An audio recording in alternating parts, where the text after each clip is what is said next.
Wu Zhangkong berkata, ini karena kekuatan spiritualmu telah mencapai alam spirit connection. Dengan kekuatan Anda saat ini, meskipun Anda dapat berkultivasi ganda dengan master jiwa tipe naga, jika Anda berkultivasi dengan lebih banyak orang, itu akan terlalu mengganggu. Mirip dengan menyatu dengan jiwa roh, semakin besar kekuatan spiritual Anda, semakin banyak jiwa roh yang dapat Anda gabungkan pada satu waktu. Dalam hal ini, Anda perlu memandu energi asing ini untuk menyatu dengan tubuh Anda, sehingga Anda akan menggunakan sebagian dari kekuatan spiritual Anda. Bahkan jika kekuatan spiritual Anda mencapai tingkat yang sangat tinggi, jumlah Soul Master yang dapat Anda kembangkan secara bersamaan masih terbatas. Petik 2. Tang Wulin masih menggaruk kepalanya dengan canggung. Benar-benar tidak ada jalan pintas dalam berkultivasi. Tetapi bahkan jika ada, berkultivasi dengan Wang Jinsi masih lebih cepat dari biasanya, dan itu juga bermanfaat bagi mereka berdua. Faktanya, Wang Jinsi mendapat manfaat lebih dari Tang Wulin. Tang Wulin, saya akan mengatur ulang kamar tidur Anda sehingga Anda dapat tetap terhubung dengan Wang Jinsi dengan sehelai rumput Blue Silver di malam hari. Anda seharusnya tidak memiliki masalah dalam bermeditasi bersama dengan cara ini. Mulai malam ini dan seterusnya, kalian berdua akan bermeditasi bersama, dan jika Anda mengalami perubahan lain, segera beritahu saya, lanjut Wu Zhangkong. Iya, mereka berdua setuju secara bersamaan, jadi Wu Zhangkong pergi untuk mencuci dirinya sendiri. Kalau begitu aku juga akan pergi. Tang Wulin melambaikan tangan pada Wang Jinsi. Tunggu sebentar, seru Wang Jinsi. Apa itu? Tang Wulin menatapnya dengan curiga. Wang Jinsi memasang ekspresi aneh saat dia mulai berbicara. Ada sesuatu yang lupa kukatakan pada Guru Wu. Setelah berkultivasi dengan Anda, tanpa mengetahui alasannya, saya sekarang merasa sedikit patuh saat melihat Anda. Apa menurutmu perasaan ini aneh? Petik 2.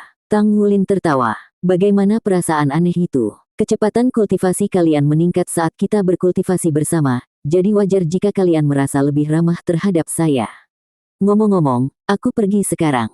Dia melambai selamat tinggal kepada Wang Jinsi sekali lagi, sebelum kembali ke kamarnya sendiri. Tak satu pun dari mereka memperhatikan bahwa ketika Tang Wulin pergi, pola emas samar bersinar di dahi Wang Jinsi. Garis-garis itu sangat samar tetapi memiliki kemiripan dengan yang ada di tubuh Tang Wulin. Tang Wulin sedang dalam suasana hati yang baik. Saat itu masih pagi, jadi dia pergi mandi sebelum berangkat ke lapangan untuk lari pagi. Fakta bahwa mereka berdua saling melengkapi dengan kultivasi ganda adalah hal yang baik untuk dia dan Wang Jinsi. Bagaimanapun, mereka adalah teman sekelas dan harus berkultivasi bersama selama 5 tahun ke depan. Saat dia mulai berlari, sosok yang dikenalnya muncul di trek. Itu dia. Ouyang Zixin juga memperhatikan Tang Wulin. Dia melambai padanya, sebelum melanjutkan larinya. Tang Wulin tidak sengaja mendekatinya kali ini. Sebagai gantinya, dia terus berlari dengan kecepatannya sendiri sambil menyaksikan sosok energi dan muda berlari di depannya. Dia sangat menikmati perasaan ini. Mampu mengagumi sesuatu yang indah membuat seseorang semakin bahagia, bukankah begitu? Lari, makan, lalu masuk kelas. Tang Wulin adalah orang terakhir yang tiba di kelas.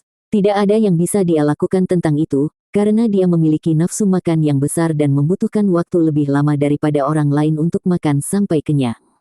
Sejak dia menyerap kekuatan Raja Naga Emas, nafsu makan Tang Wulin telah tumbuh secara eksponensial, membuatnya menjadi keajaiban aneh di dalam akademi. Manfaat bergabung dengan kelas 0 yang membuat Tang Wulin paling bahagia adalah fakta bahwa mereka bisa makan di jendela pertama secara gratis. Dengan nafsu makannya yang besar, Tang Wulin membuat Long Hengsu sakit kepala terus-menerus, tetapi direktur menahannya karena kinerja luar biasa Tang Wulin di turnamen promosi kelas. Lagi pula, tidak tepat baginya untuk melarang siswa makan sampai kenyang. Hari ini kita akan pergi ke Pagoda Jiwa. Selain ceramahnya, kata-kata Wu Zhangkong selalu ringkas. Pergi ke Pagoda Roh. Melakukan apa? Tidak ada dari kita yang membutuhkan jiwa roh. Kelima siswa itu tenggelam dalam kebingungan, tetapi Wu Zhangkong tidak repot-repot menjelaskan. Meski meninggalkan akademi saat kelas masih dalam sesi membuat mereka merasa aneh, kelima siswa kelas 0 juga merasa lebih unggul. Wu Zhangkong menjelaskan saat mereka berjalan. Mulai sekarang, Anda semua akan berkultivasi di platform kenaikan roh Pagoda Roh seminggu sekali. Anda harus menghargai kesempatan ini, akademi berjuang keras untuk mengalokasikan sejumlah dana untuk ini. Petik 2. Platform kenaikan roh. Apa itu? Tang Wulin diam-diam berpikir sendiri. Gu Yue dan Tang Wulin memasang ekspresi serupa. Di sisi lain, Zhang Yangzi, Wang Jinsi dan Xie Xie memiliki wajah yang penuh dengan kekaguman. Xie Xie berbicara dengan suara penuh kekaguman. Wow, Akademi pasti tahu cara membelanjakan uang. Sepertinya bergabung dengan kelas 0 adalah pilihan yang bagus. Petik 2. Tang Wulin dengan lembut bertanya, apa itu platform kenaikan roh? Xie Xie menatapnya dengan kaget. Kamu tidak tahu apa itu platform kenaikan roh? Itu tempat yang bagus. Petik 2. Tang Wulin menjadi tidak sabar. Cepat beritahu aku. Saya benar-benar tidak tahu. Petik 2. Xie Xie menjelaskan, di benua Douluo kami, hanya pagoda roh di kota-kota besar yang memiliki platform kenaikan roh. Secara total, ada 18 di benua ini. Mereka adalah tempat terbaik bagi kami para Soul Master untuk berkultivasi. Platform kenaikan roh diciptakan oleh pagoda roh. Soul Master dapat pergi ke sana untuk mendapatkan pengalaman dan meningkatkan kekuatan mereka. Selain itu, Anda dapat merasakan pesona dunia jiwa guru kuno.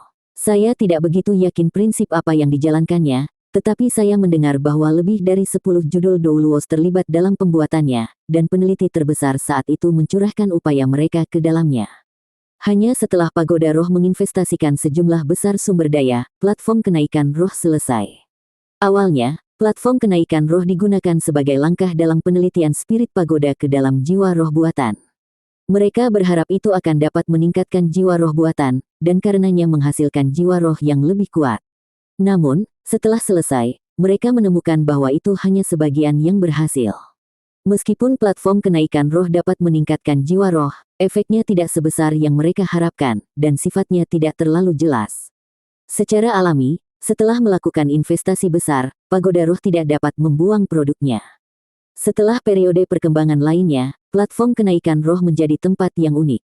Sederhananya, ini adalah kristalisasi perangkat jiwa terbaik di benua itu dan upaya dari master jiwa dan peneliti terhebat. Setelah memasuki platform kenaikan roh, master jiwa akan merasa bahwa mereka telah memasuki alam yang berbeda, namun mereka masih akan dilindungi oleh platform kenaikan roh. Bahaya di dalamnya tidak terlalu tinggi, tetapi Soul Masters dapat bertempur dengan makhluk jiwa untuk meningkatkan pengalaman tempur mereka di sana. Jika Anda beruntung, Anda bahkan mungkin bisa meningkatkan jiwa roh Anda. Saya tidak yakin bagaimana cara mencapai efek kenaikan roh, karena ini hanya apa yang saya dengar dari orang lain. Aku belum pernah ke sana. Petik 2. Penjelasan Xie Xie telah menarik perhatian Tang Wulin. Platform kenaikan roh dapat meningkatkan jiwa roh. Bagaimana jiwa roh ditingkatkan? Tang Wulin bertanya. Xie Xie dengan acuh menjawab, itu tidak mudah sama sekali. Jiwa roh kita sebenarnya cukup bagus. Di masa lalu, Anda akan langsung menyerap cincin jiwa binatang buas, dan kekuatannya akan dibatasi oleh usia kultivasinya. Namun, saat kita meningkatkan jiwa roh, kita sebenarnya meningkatkan usia kultivasinya. Ini mengingatkan saya, karena Anda memiliki jiwa roh 10 tahun, Anda memiliki kesempatan yang layak untuk meningkatkannya. Jika Anda dapat berkultivasi untuk waktu yang lama di platform kenaikan roh, Anda akan memiliki peluang lebih besar untuk meningkatkannya ke level 100 tahun. Meskipun, saya mendengar bahwa semakin tinggi usianya, semakin sulit untuk meningkatkannya. Petik 2. Tang Wulin terkejut, tetapi pada saat yang sama, dia merasakan jantungnya mulai memanas. Jika dia bisa meningkatkan Gold Light menjadi jiwa roh 100 tahun, maka rumput Blue Silver secara alami juga akan ditingkatkan. Meskipun ia memiliki garis keturunan Raja Naga Emas, jiwa bela dirinya masih rumput Blue Silver. Jika dia meningkatkan Gold Light, keterampilan jiwanya akan tumbuh lebih kuat juga. Selain itu, jiwa roh 100 tahun akan memberinya 2 keterampilan jiwa, menghilangkan kebutuhan untuk membeli jiwa roh lain di peringkat 20. Ini akan menghemat kekuatan spiritual dan uangnya. Bagaimanapun, dia masih harus menabung cukup banyak untuk membeli barang-barang yang diperlukan untuk membuka segel berikutnya. Apa yang Anda butuhkan untuk memasuki platform kenaikan roh? 2 hal, uang dan ruang. Xie Xie tertawa nakal. Saat dia mendengar uang, hati Tang Wulin mulai sakit. Uang dan budidaya benar-benar tidak bisa dipisahkan. Untung saya tahu cara menempa, jika tidak, saya tidak akan punya cara untuk terus berkultivasi. Berapa banyak uang? Xie Xie menjawab, platform kenaikan roh memiliki banyak lapisan. Harganya sekitar 500.000 koin federal per entry ke platform kenaikan roh dasar. Ruang bahkan lebih berharga. Hanya ada 1000 tempat setiap bulan untuk platform kenaikan roh dasar. Ada lebih dari 1 juta Soul Master di benua saat ini, Jadi dapatkah kamu membayangkan permintaannya, dan ruang untuk platform kenaikan roh tingkat menengah dan lanjutan bahkan lebih sedikit? Ini karena mereka mengkonsumsi lebih banyak sumber daya, sehingga biaya masuknya juga beberapa kali lebih tinggi. Petik 2. Karena itu, Akademi menghabiskan banyak uang kali ini. Suara CSE penuh dengan kekaguman. Tidak mudah untuk membeli tempat. Sebagian besar kuota diberikan kepada klan besar dan berpengaruh, jadi tampaknya akademi kita memiliki pengaruh. Saya rasa jika Wei Xiaofeng tahu kita bisa memasuki platform kenaikan roh untuk berkultivasi, ususnya akan segera berubah menjadi hijau karena penyesalan. Petik 2. Zhang Yangzi berbalik dan menatap Xie. Mengapa Anda mengatakan begitu banyak kata yang tidak berguna? Xie mendengus dingin. Anda masih belum mengirimkan. Kita bisa bertarung sebanyak yang kita inginkan di platform kenaikan roh, Anda bisa mencobanya sendiri. Petik 2. Mata Zhang Yangzi memperlihatkan binar dingin di dalamnya. Dia ingin terus berdebat, tetapi Wang Jinxi memegangi bahunya dan mengekangnya. Ketika dia berbalik, dia melihat Wang Jinxi menggelengkan kepalanya tidak setuju. Apa yang terjadi padanya? Akhir-akhir ini, Zhang Yangzi merasakan sesuatu yang mencurigakan terjadi karena Wang Jinxi bertingkah cukup gelisah. Dia memiliki gagasan samar bahwa itu terkait dengan penindasan yang dialami Wang Jinxi di tangan Tang Wulin, tetapi itu sudah terjadi sejak lama sekali, kecuali dia masih belum pulih darinya. Pagoda Roh Issea tidak ada bandingannya dengan yang ada di kota Glory Bound. Pagoda jiwa ini adalah salah satu dari 18 pagoda besar, yang secara kolektif dikenal sebagai 18 pilar surga. Pagoda yang menjulang tinggi terlihat dari jarak beberapa kilometer. Itu setidaknya setinggi 100 lantai, melebihi ketinggian 400 meter. Bahkan di antara hutan pencakar langit, itu cukup tinggi untuk menjadi tengara raksasa. Fondasi spirit pagoda berbentuk segi 8 dan menutupi area yang luas. Pagoda tersebut kemudian menyempit setiap 10 lapisan hingga mencapai puncak-puncak menara. Bahkan hanya dengan mengaguminya dari kejauhan, orang bisa merasakan kemegahannya. Cabang pagoda ini sudah terlihat cukup megah, seperti apa markas spirit pagoda. Betapa megahnya itu. Tang Wulin telah mendengar dari orang lain bahwa markas pagoda roh terletak di jantung benua, di dalam kota Shrek. Itu adalah kota terbesar di seluruh federasi. Sebagai perbandingan, markas federasi terletak di Bright City, kota terbesar kedua di benua itu. Setelah melewati tangga yang panjang, kelompok itu disambut oleh Direktur Long Hengsu. Jelas, akademi telah disiapkan untuk mereka. Ketika Long Hengsu melihat Wu Zhangkong memimpin murid-muridnya menaiki tangga, dia dengan cepat berjalan mendekat dan menyapa, Guru Wu. Direktur panjang, Wu Zhangkong terus terang memanggil, wajahnya kaku seperti biasanya. Long Hengsu berkata, ikuti aku. Setelah memasuki lantai pertama pagoda, mereka disambut dengan pemandangan interior yang mempesona. Batu emas gelap ubin lantai, menciptakan pola butiran yang indah. Beberapa obelis berdiri tegak di tengah ruangan, menopang kubah dengan diameter lebih dari 10 meter. Namun yang paling mengejutkan, kubah yang dipegang obelis itu memiliki mural yang megah dan berwarna-warni. Muralnya sangat megah, pemandangan yang dilukis di mural tersebut seakan-akan menceritakan kisah para karakternya. Wu Zhangkong menjelaskan, lukisan dinding ini menggambarkan kisah pendiri pagoda roh, guru jiwa legendaris dan penemu jiwa roh. Ini menceritakan tentang bagaimana Spirit Ice Douluo membimbing Soul Masters manusia dalam melawan gelombang monster jiwa. Ini hanyalah sebagian dari keseluruhan mural. Mural tersebut memiliki total 18 bagian. Lukisan dinding di dalam markas menggambarkan Spirit Ice Douluo melawan dewa jiwa binatang terkuat, di Tian. Spirit Ice Douluo menghilang setelah pertempuran epik itu, tidak pernah terlihat sejak itu. Namun, dikabarkan bahwa dia menang, karena dewa binatang jiwa, Raja Naga Hitam bermata emas di Tian, belum muncul sejak itu. Petik 2. Meskipun dia hanya mendengarkan narasi Wu Zhangkong tentang dongeng tersebut, hati Tang Wulin dipenuhi dengan kekaguman. Dia bisa merasakan kesan adegan yang digambarkan mural itu. Di dalam gelombang Soul Beast, satu demi satu monster Soul raksasa maju menuju tembok kota besar, menciptakan atmosfer teror yang ekstrim. Mengambang di atas kota adalah seseorang dengan mata berbinar. Di sekelilingnya ada beberapa sosok mengambang. Salah satunya adalah seorang wanita cantik berbaju putih, seorang wanita berbaju hijau. Di atas bahunya ada eksistensi yang tampak seperti kristal es, beruang raksasa, dan cacing putih yang sangat besar. Cincin jiwa yang cemerlang berputar di sekitar tubuhnya. Itu adalah Spirit Ice Douluo. Tang Wulin pernah mendengar legenda Spirit Ice Douluo Huo Yuhao di masa kecilnya. Dia adalah anak haram dari White Tiger Duke of Star Luo Empire, jadi namanya sebenarnya Dai Yu Hao. Dia adalah seorang jenius dari 10.000 tahun yang lalu. Meskipun menjadi anak biasa, ia memasuki Akademi Shrek yang legendaris dan mengambil satu langkah pada satu waktu, berjalan di jalan menuju menjadi ahli puncak, menghasilkan kekuatan yang menyebabkan seluruh benua bergetar. Desas-desus mengatakan bahwa dia telah menembus batas-batas kemanusiaan dan pergi ke alam ilahi. Asal-usul rumor ini adalah karena istrinya menghilang segera setelah dia menghilang. Tang Wulin menatap tajam ke Spirit Ice Douluo ketika sosok brilian di samping Spirit Ice Douluo menarik perhatiannya. Seorang wanita cantik dengan sepasang sayap kupu-kupu raksasa bercahaya melayang di samping Spirit Ice Douluo. Meskipun banyak teman di samping Spirit Ice Douluo, perhatian semua orang akan tertuju pada pasangan ini. Kupu-kupu naga Douluo Tang Wutong, istri dari roh es Douluo Huo Yu Hao. Lihat, Wulin, bukankah istri Spirit Ice Douluo cantik? Rupanya, dia juga sangat kuat dan memiliki keterampilan fusi jiwa yang tangguh dengan Spirit Ice Douluo. Dikombinasikan, mereka berubah menjadi keberadaan tertinggi. Di era itu, itulah puncaknya. Xie berkata sambil mengagumi lukisan dinding itu. Tang Wutong, itu sangat mirip dengan namamu, Wulin, seru Gu Yue keheranan. Juga, apakah kamu memperhatikan bahwa Wulin terlihat agak mirip dengan Tang Wutong? Terutama mata mereka. Petik 2. Tidak mungkin. Rambut dan mata naga kupu-kupu Douluo berwarna biru muda, sedangkan Wulin berwarna hitam.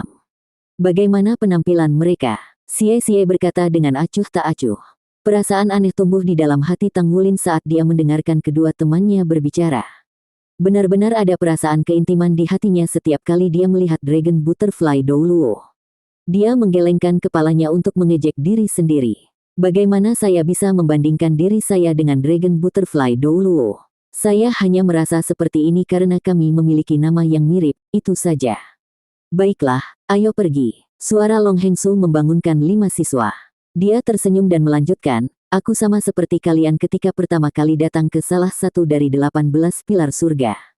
Saya menjadi terbiasa setelah beberapa kunjungan lagi. Bagaimanapun, setiap 18 pilar surga memiliki lukisan dinding yang patut dikagumi. Petik 2. Wu Zhangkong berkata, tahan dirimu sampai kamu memasuki platform kenaikan roh.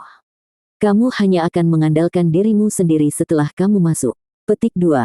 Terkejut, Tang Wulin bertanya, kamu tidak ikut dengan kami. Wu Zhangkong menjelaskan, hanya master jiwa dengan 4 cincin atau kurang yang dapat memasuki platform kenaikan roh dasar. Long Hengsu mengangguk, tapi yakinlah, kami akan mengawasi kalian semua dengan cermat dari luar. Jika Anda menghadapi situasi berbahaya, Anda berkewajiban untuk mengambil inisiatif untuk mundur. Kami akan memberikan penjelasan lengkapnya sebentar lagi. Petik 2.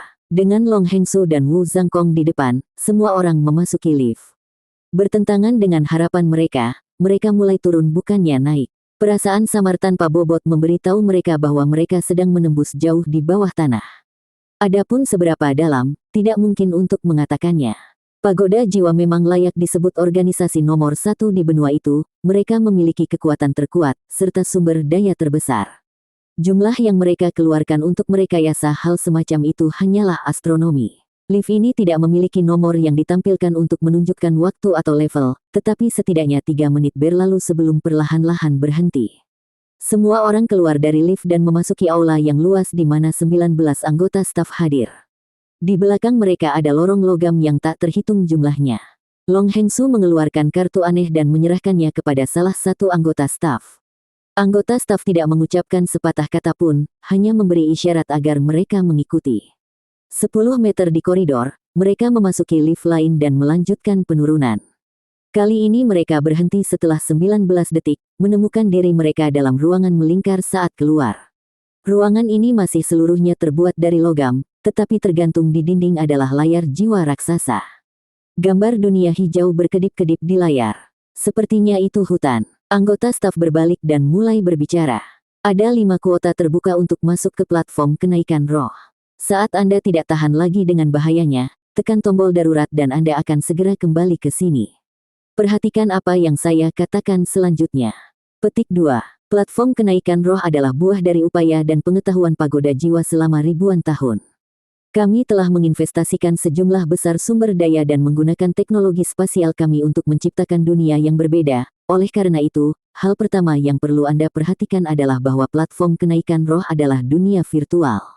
Tepatnya, ini setengah virtual dan setengah nyata. Ini karena banyak data virtual bergantung pada input Anda. Namun, itu dapat dianggap murni virtual dalam platform kenaikan roh dasar, jadi tidak perlu takut dengan nyawa Anda.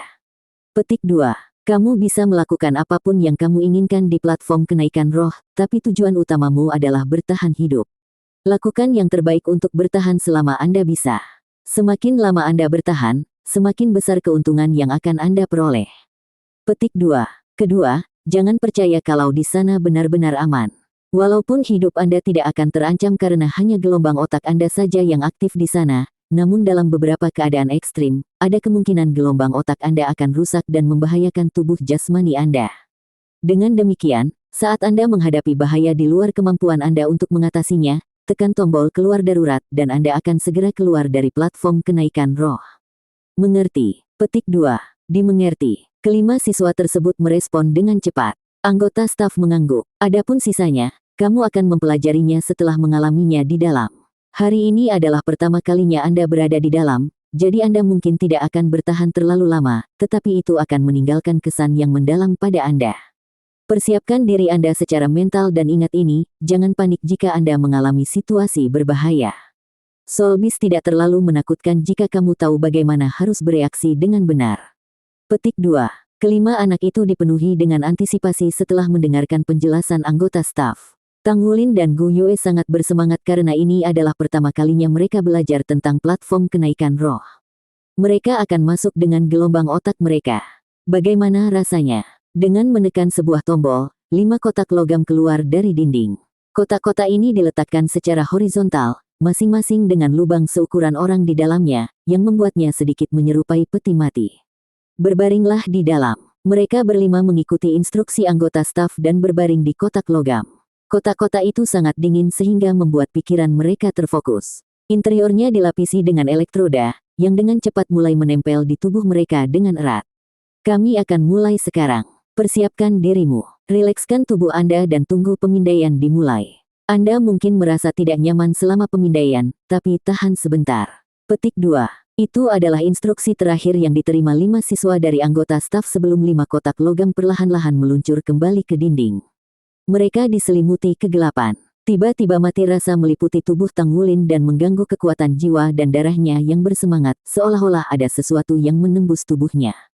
Tubuhnya menjadi lumpuh saat mati rasa semakin kuat. Rasa sakit semacam ini tidak ada artinya bagi Tang Wulin dibandingkan dengan rasa sakit saat membuka segelnya. Nyatanya, perasaan ini membuatnya mengantuk. Beberapa saat kemudian, tubuhnya tiba-tiba mulai gemetar, membangunkannya dari rasa kantuk. Yang mengejutkan, dia sekarang berdiri di tempat yang terang benderang. Mati rasa telah menghilang bersama dengan kotak logam, diganti dengan perangkat logam yang memiliki tombol merah besar. Itu melekat di punggung tangannya. Apakah ini tombol keluar darurat? Di mana ini? Tang Wulin sudah memiliki kesan awal tentang seperti apa platform kenaikan roh dari penjelasan Xie, tetapi sekarang dia benar-benar masuk, dia benar-benar terkejut. Hanya sekarang dia bisa mengerti berapa banyak spirit pagoda telah dituangkan ke dalam penelitian mereka. Dia dikelilingi oleh pohon-pohon raksasa dan semak belukar yang besar. Tidak ada satu jalan pun yang terlihat. Rasanya seperti dia telah memasuki hutan kuno. Namun, yang paling mencengangkan baginya adalah betapa realistisnya tempat ini. Dia dengan ringan mencubit pipinya sendiri karena tidak percaya, sebelum memeriksa sekelilingnya, menyentuh segalanya, dan akhirnya, memastikan bahwa itu nyata. Astaga, platform kenaikan roh ini terlalu ajaib. Hatinya dipenuhi dengan kekaguman. Tempat seperti itu terlalu ajaib untuk dia pahami. Hanya setelah beberapa saat terkagum-kagum, Tang Wulin akhirnya bisa menenangkan diri. Pertama-tama, dia sudah jauh lebih tenang daripada teman-temannya. Bagaimanapun, bertahun-tahun pandai besi tidak sia-sia. Dia melihat tangannya, memastikan bahwa gelang dan cincinnya masih ada.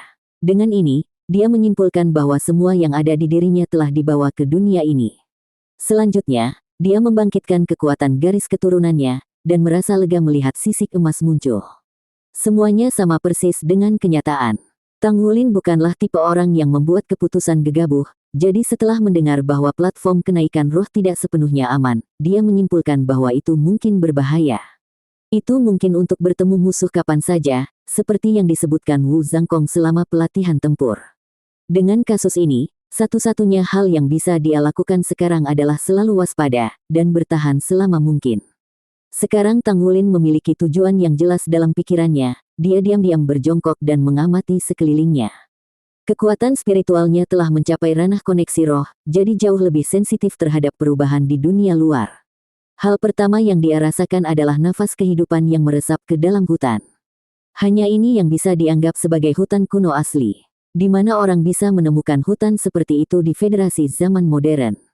Mayoritas hutan purba telah ditebang oleh manusia.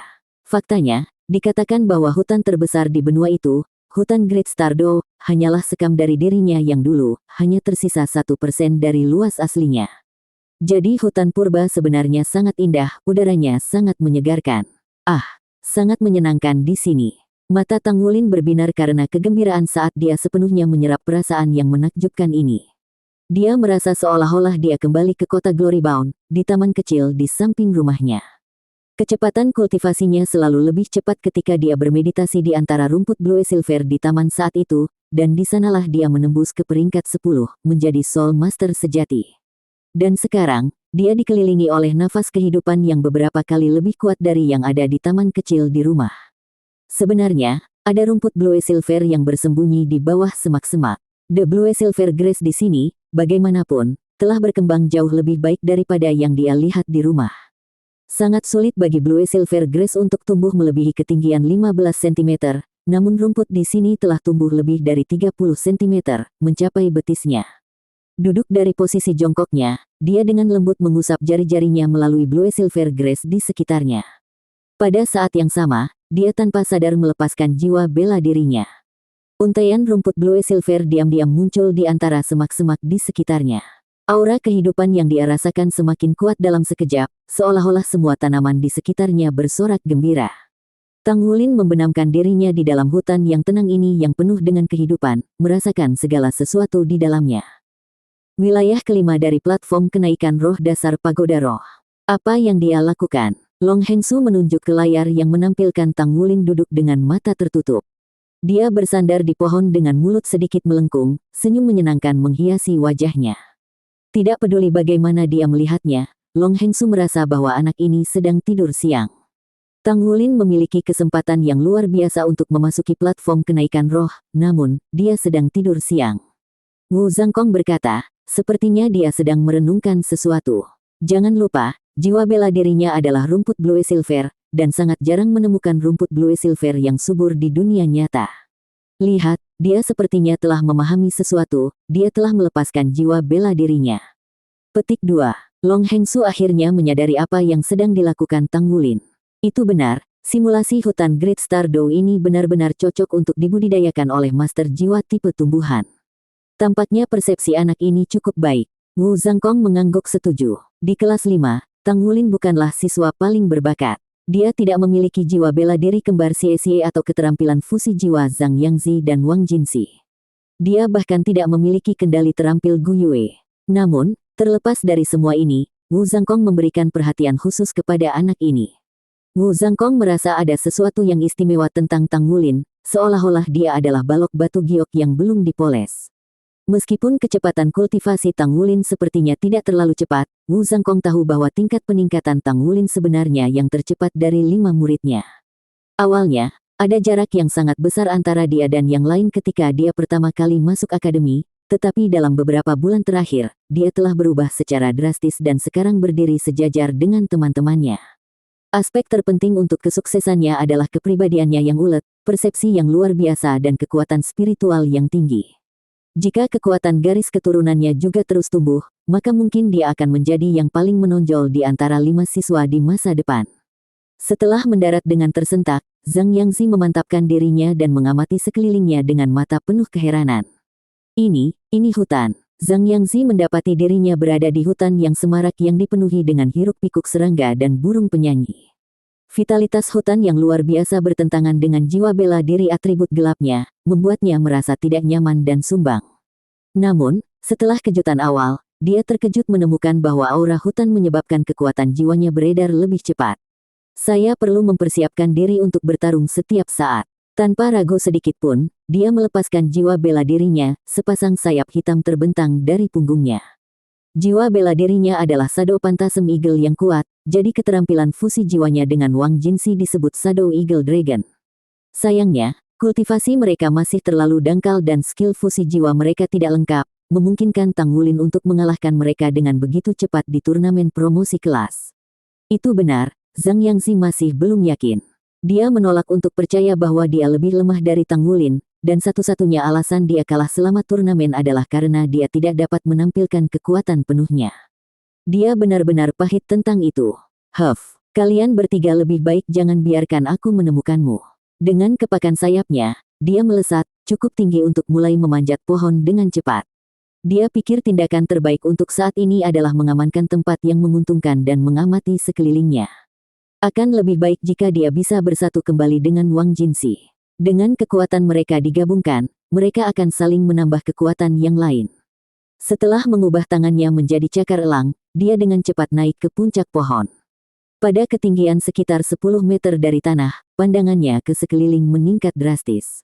Pohon yang dia pilih adalah yang tertinggi di daerah itu, memungkinkan dia untuk melihat pemandangan yang menakjubkan. Itu adalah samudera hijau sejauh mata memandang. Tidak ada akhirnya. Dengan langit cerah dan kehijauan tak terbatas, puncak pohon raksasa memberinya perasaan vitalitas yang tak terlukiskan dan bersemangat. Seolah-olah dunia ini hanyalah mata air kehidupan tanpa akhir.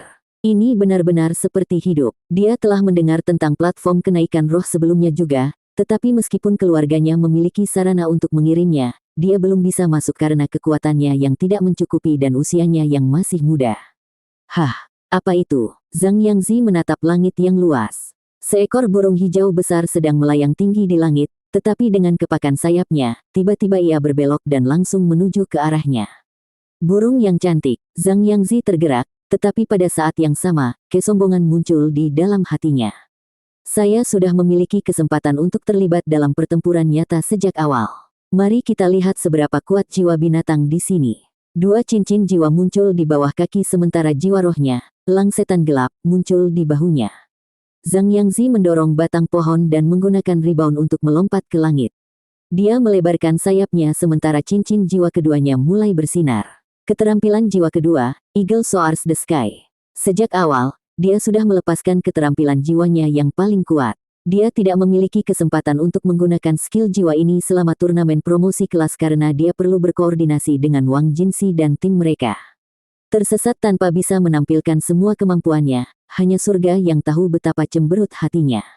Sekarang dia berada di platform kenaikan roh, hal pertama yang ingin dia lakukan sekarang adalah melampiaskan frustrasinya.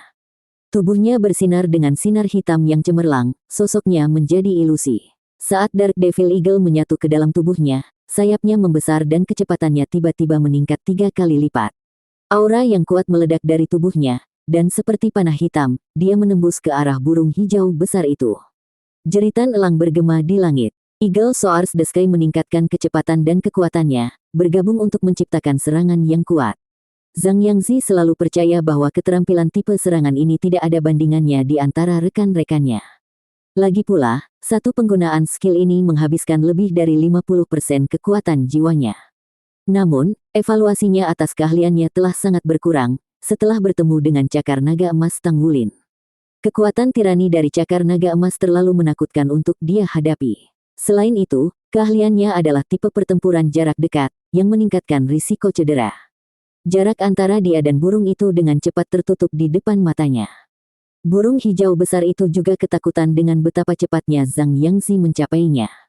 Ia melebarkan sayapnya sekali lagi dan mengepakkannya, menembakkan beberapa bilah angin hijau ke arah Zhang Yangzi. Saat bilah angin melesat ke arah Zhang Yangzi, burung itu mengeluarkan jeritan tajam, seperti memamerkan kekuatannya.